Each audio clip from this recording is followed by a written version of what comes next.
പിതാവിന്റെയും പുത്രന്റെയും പരിശുദ്ധാത്മാവിന്റെയും നാമത്തിൽ അമ്മേ പരിശുദ്ധ അമ്മേ, അമ്മേ പരിശുദ്ധ ദൈവമാതാവേ, കൃപാസനത്തിലൂടെ ഞങ്ങളുടെ ദേശത്തിനും അമ്മ മധ്യസ്ഥം തേടി എല്ലാ അനുഗ്രഹങ്ങൾക്കും കൃപകൾക്കും ഞങ്ങളിപ്പോൾ ഹൃദയം നിറഞ്ഞ നന്ദി പറയുന്നു. അമ്മേ പരിശുദ്ധമ്മേ ദൈവമാതാവേ, 2004 ഡിസംബർ 7 ഉച്ചകഴിഞ്ഞ് 2:30 കൃപാസനത്തിൽ സംഭവിച്ച അമ്മയുടെ പ്രത്യക്ഷപ്പെടലിനെ കുറിച്ച് തിരുസഭയ്ക്ക് സമർപ്പിച്ചിരിക്കുന്ന പഠനരേഖകളുടെ സഭാത്മകമായ പഠനം ആരംഭിക്കുവാൻ ഞങ്ങൾ പ്രാർത്ഥിക്കുന്നു.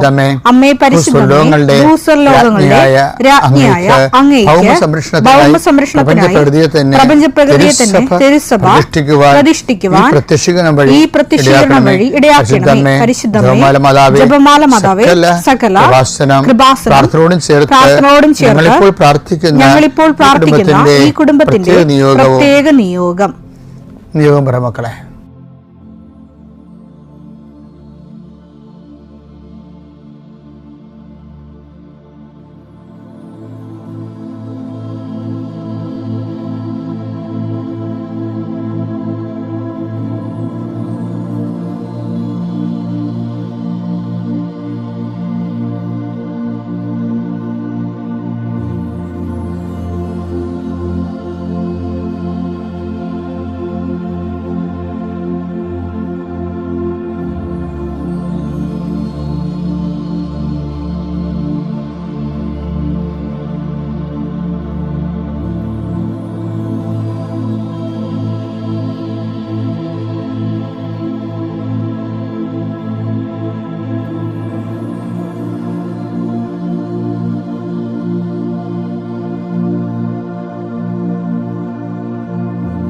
അമ്മയുടെ പ്രത്യക്ഷീകരണത്തിന്റെ ഈ അനുഗ്രഹവേളയിൽ ഞങ്ങൾക്ക് സാധിച്ചു തരുവാൻ കനിയണമേ.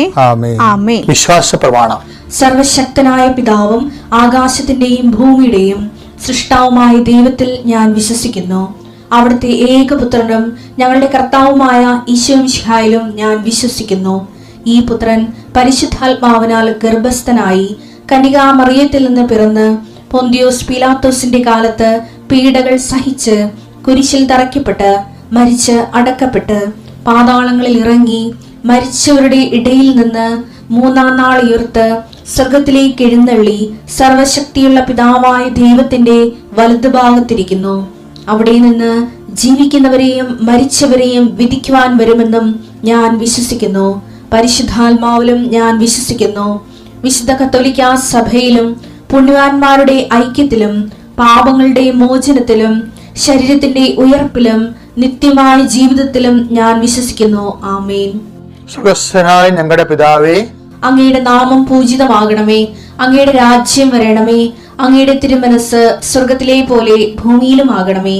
അന്നു വേണ്ടുന്ന ആഹാരം ഇന്ന് ഞങ്ങൾക്ക് തരണമേ. ഞങ്ങളോട് തെറ്റ് ചെയ്യുന്നവരോട് ഞങ്ങൾ ക്ഷമിക്കുന്നത് പോലെ ഞങ്ങളുടെ തെറ്റുകൾ ഞങ്ങളോടും ക്ഷമിക്കണമേ.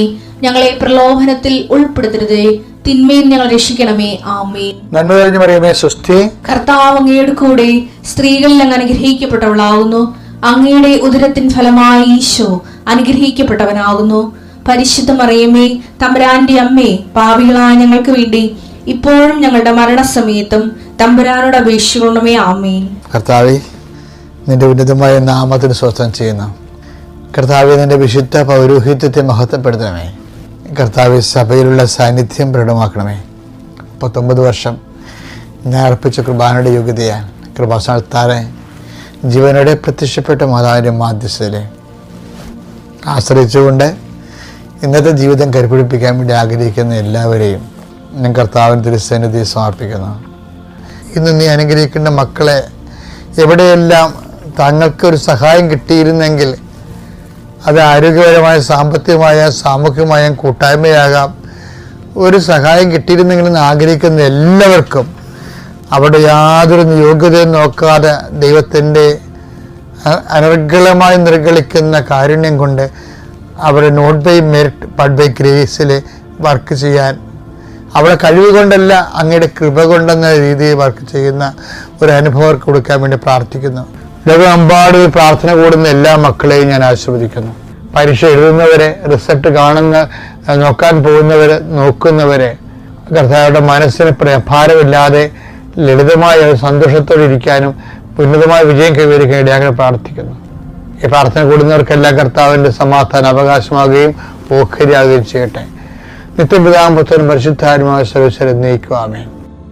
നമുക്ക് ഒരു കുറേ കാലങ്ങൾ ദൈവത്തോട് ജീവിച്ച് കഴിയുമ്പോൾ എനിക്ക് തോന്നണം ഇതാണ് കേട്ടോ, എനിക്കെൻ്റെ അനുഭവത്തിൽ നിന്ന് ഞാൻ പറയണത്, നമുക്ക് ദൈവമായിട്ട് അധിക കാലമൊന്നും ജീവിക്കാൻ പറ്റത്തില്ല. അതെന്താ കാര്യം വെച്ച് കഴിഞ്ഞാൽ, ഒരു ടൈം കഴിയുമ്പോൾ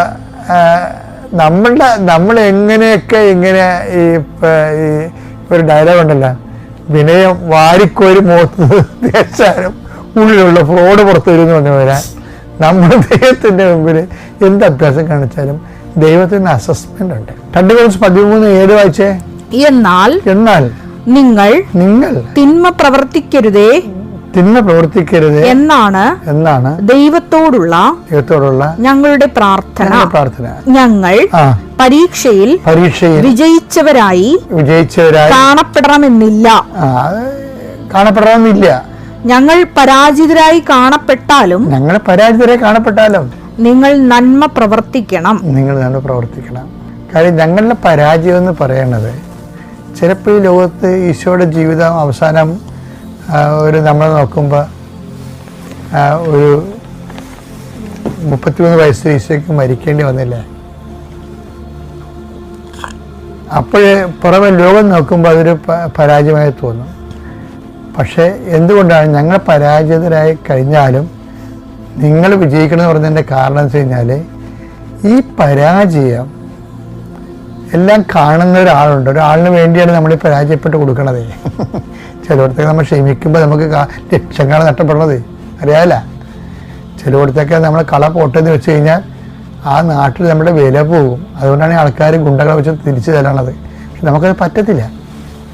അപ്പം അങ്ങനെ വരുമ്പോൾ നമ്മൾ അടികൊള്ള പോലെ പരാജിതരാകും. ഞങ്ങൾ പരാജിതരായാലും അതിൻ്റെ അർത്ഥം എന്താണ്? ഞങ്ങളെ വിജയിപ്പിക്കാൻ ഒരാളുണ്ട്. അതാരാണ്? യേശുക്രിസ്തുവിനെ ഉയർപ്പിച്ചവൻ.